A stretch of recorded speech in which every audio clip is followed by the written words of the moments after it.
जय हिंद। अभी के लिए इंडिया का next target for 2047 is 1800 gigawatt non fossil fuel power capacity generate करने के लिए। इंडिया में fossil fuels almost 50% of the market लेकर बैठे हैं।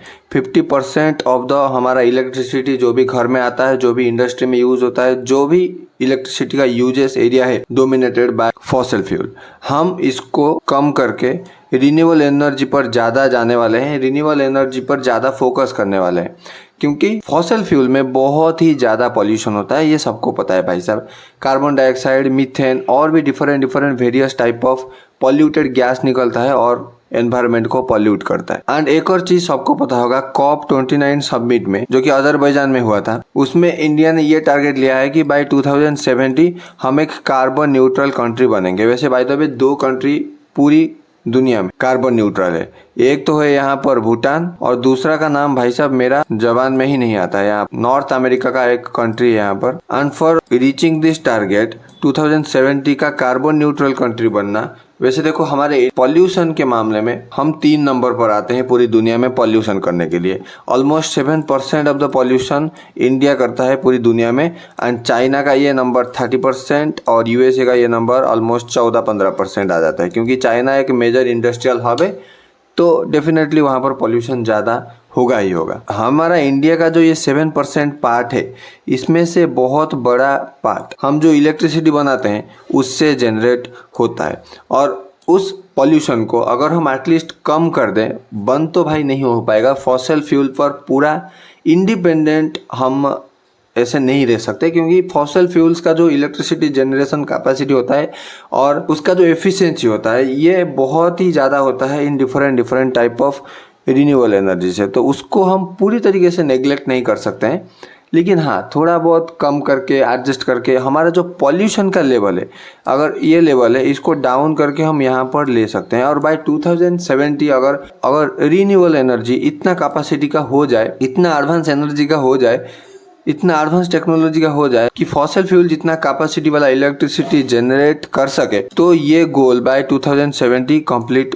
हो सकता है in a very specific time period. अगर नॉट भाई नहीं हो पाएगा, 2070 तो नहीं हो पाएगा मेरे हिसाब से, लगभग 2080-85 लग जाएगा अगर सच बोलूँ तो, क्योंकि बस कंट्री एक टाइम लिया है, 10-15 साल यूं ही आगे बढ़ जाता है, कोई ऐसा दिक्कत है नहीं। एंड वही गोल को पूरा करने के लिए ये जो टारगेट है इंडिया का 2047 तक 1800 गीगावाट का non fossil fuel power capacity generate करने के लिए एक बड़ा रोल निभाएगा। ऑलमोस्ट 10-15% का पॉल्यूशन ये आराम से कंट्रोल कर लेगा, अगर ये टारगेट फुलफिल हुआ तो। अगर नहीं हुआ तो भाई कोई मतलब नहीं है इस चीज का, ये कोई मतलब नहीं है इस टारगेट। एंड अगर नीति आयोग की ये रिपोर्ट देखोगे, यहाँ पर you can see the all operational electricity generation power plant, चाहे वो कोल का हो, चाहे वो oil gas, nuclear, hydro, wind, solar, bio power, small hydro, pump storage, कोई भी टाइप का हो, यहाँ पर you can see in the map. भाई साहब जैसे लग रहा है कि एक जगह पर भीड़ हो गया है और एकदम ऊपर लोग बैठे हुए हैं।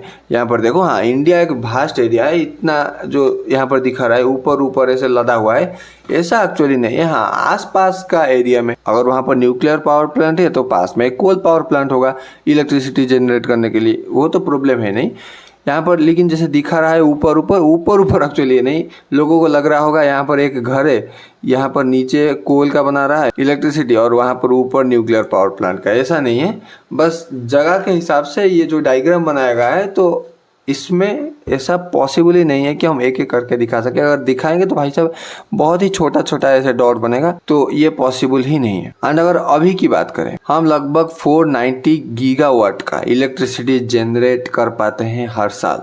हमारा कैपेसिटी इतना है इन सब पावर प्लांट को अगर मिला दे तो। और हमारा यूजेस लगभग 470-475 डिपेंड करता है ना भाई, वेरिएबल है ये चीज़।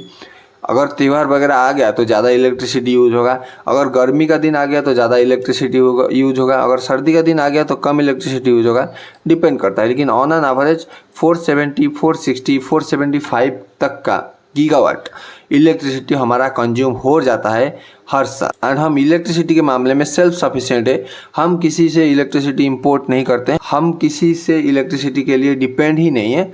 ये एक गुड न्यूज़ है अगर देखें तो। क्योंकि ये छोटी मोटी जो चीज़ें हैं इसमें अगर हम आत्मनिर्भर नहीं बनेंगे तो भाई साहब आगे चलकर कोई भी कंट्री हमको धमका सकता है। एंड अगर बात करें इलेक्ट्रिसिटी एक्सपोर्ट की, हम नेपाल को वायर के जरिए इलेक्ट्रिसिटी एक्सपोर्ट करते हैं, बांग्लादेश को वायर के जरिए इलेक्ट्रिसिटी एक्सपोर्ट करते हैं एंड म्यांमार को हम इलेक्ट्रिसिटी एक्सपोर्ट करते हैं। वैसे बांग्लादेश हमारा पैसा ही नहीं, $800 मिलियन के आसपास अदानी साहब का, मैंने इसके ऊपर एक वीडियो भी बनाया था, पेमेंट करना बाकी था। हालांकि पेमेंट अभी तक भी हुआ नहीं है, लेकिन इलेक्ट्रिसिटी अभी भी हम एक्सपोर्ट करते हैं क्योंकि बांग्लादेश वैसे ये जो कंट्रीज वगैरह हैं ये क्रेडिट पर बहुत अच्छा खासा चलते हैं भाई। और भी पूरी दुनिया में जितने भी कंट्री है शायद किसी ना किसी के ऊपर कुछ ना कुछ क्रेडिट तो होगा ही होगा। तो इसको मद्देनजर रखते हुए अभी भी अदानी साहब एक्सपोर्ट करवा रहे हैं इलेक्ट्रिसिटी टू बांग्लादेश। खैर वैसे बहुत जल्दी ये इलेक्ट्रिसिटी का पावर सप्लाई कट हो सकता है, लेकिन अभी तक तो चल ही रहा है तो इसका कोई इशू नहीं है। एंड एक फैक्ट की बात बताऊं, अगर ऑन एन एवरेज एक इंडियन 10 पॉइंट का लेट सपोज इलेक्ट्रिसिटी यूज कर रहा है, एक यूएस का नागरिक इस 10 का 300 पॉइंट यूज करेगा, यानी कि almost 30 Guna electricity on an average एक इंडिविजुअल यूएस में खर्च करता है। एंड अगर चाइना की बात करें तो ये नंबर 12-13 तक आ जाता है। ऑन एन एवरेज 12 गुना हमसे ज़्यादा इलेक्ट्रिसिटी कंज्यूम करता है चाइना। 12-13 मतलब 120-130। एंड हियर तुम देख सकते हो भाई साहब, यहाँ पर टॉप 5 स्टेट जो कि कोल इलेक्ट्रिसिटी ज़्यादा प्रोड्यूस करते हैं पूरी इंडिया में। अगर कैपेसिटी के मामले में देखा जाए, उत्तर प्रदेश सबसे ज़्यादा यहाँ पर कोल से इलेक्ट्रिसिटी प्रोड्यूस करता है, पहले नंबर पर है।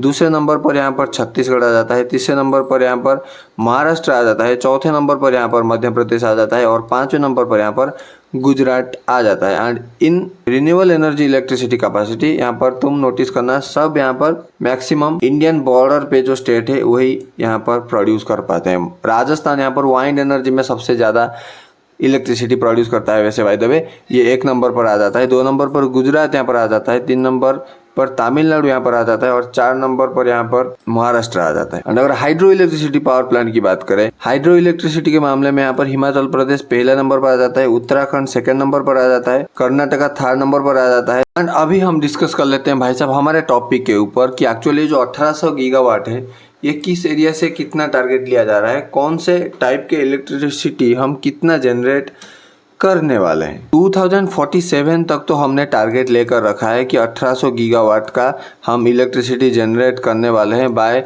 Non fossil fuel. लेकिन 2030 का भी एक टारगेट है जहां पर हम लोग ये टारगेट ले रहे हैं कि 500 गीगावाट एटलीस्ट हम इलेक्ट्रिसिटी जनरेट कर pi by non fossil fuel use. यानी कि देखो हमारा जो इलेक्ट्रिसिटी का कंजम्पशन है ये बाय 2030 ये ऑलमोस्ट होने जा रहा है 1000 गीगावाट का।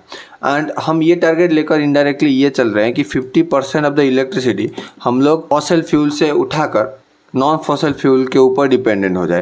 एंड अगर नॉन फॉसिल फ्यूल के ऊपर 50% इलेक्ट्रिसिटी हम बना सके तो ऑलमोस्ट एक पॉल्यूशन वाइज देखा जाए तो ड्रास्टिकली पॉल्यूशन चेंज हो जाएगा। ड्रास्टिकली पॉल्यूशन का लेवल जो इंडिया में था वो कम होने वाला है, क्योंकि 50% is a big number for India, right. India जैसा एक बड़ा कंट्री और इतना पॉल्यूटेड पॉपुलेटेड कंट्री में अगर पॉल्यूशन थोड़ा बहुत भी चेंज हो गया तो भाई बहुत ज़्यादा नंबर का पॉल्यूशन यहाँ पर इफेक्ट दिखने वाला है। एंड अगर डिफरेंट पावर जनरेशन कैपेसिटी के बारे में बात करें और सोलर पावर के बारे में बात करें, अभी के टाइम पर हम लोग लगभग 124 गीगावाट का सोलर इलेक्ट्रिसिटी जनरेट कर पाते हैं। और अगर 2014 की बात करें ये नंबर था 2.82 गीगावाट।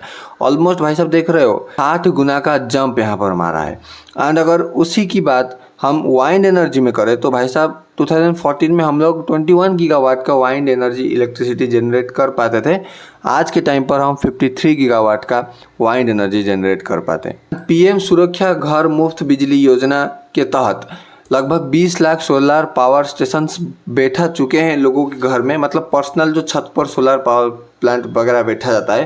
एंड इस साल का टारगेट ये है कि हम और 30 लाख इसमें ऐड करें। एंड कुछ सालों के अंदर हम 1 करोड़ रूफटॉप सोलर इंस्टॉलेशन का टारगेट लेकर चल रहे हैं according to the government. And हम सोलर मैन्युफैक्चरिंग में भी आगे बढ़ रहे हैं। यहाँ पर सोलर में जो फोटोवोल्टाइक सेल यूज़ होता है जिस मदद से हम सोलर एनर्जी को कन्वर्ट कर पाते हैं इलेक्ट्रिसिटी एनर्जी में, उसका हम लगभग 3 गुना कैपेसिटी कर चुके हैं मैन्युफैक्चर करने के लिए। This will save A drastic cost of India for producing electricity. अगर हम सोलर एनर्जी पर अच्छा खासा नंबर पर जंप कर सके। इंडिया ऑल्सो हाइड्रोजन हब वगैरह भी बना है जहाँ पर हाइड्रोजन गैस वगैरह बनाया जाएगा या एक्सट्रैक्ट किया जाएगा फ्रॉम एनवायरनमेंट। और अगर अभी के टाइम की बात करें हाइड्रोजन का कॉस्ट $2 पर kg है by 2030 and this also will make another big impact in India because hydrogen एक क्लीन एनर्जी सोर्स है, सबको पता है। और इलेक्ट्रिसिटी अगर हम हाइड्रोजन से जनरेट करें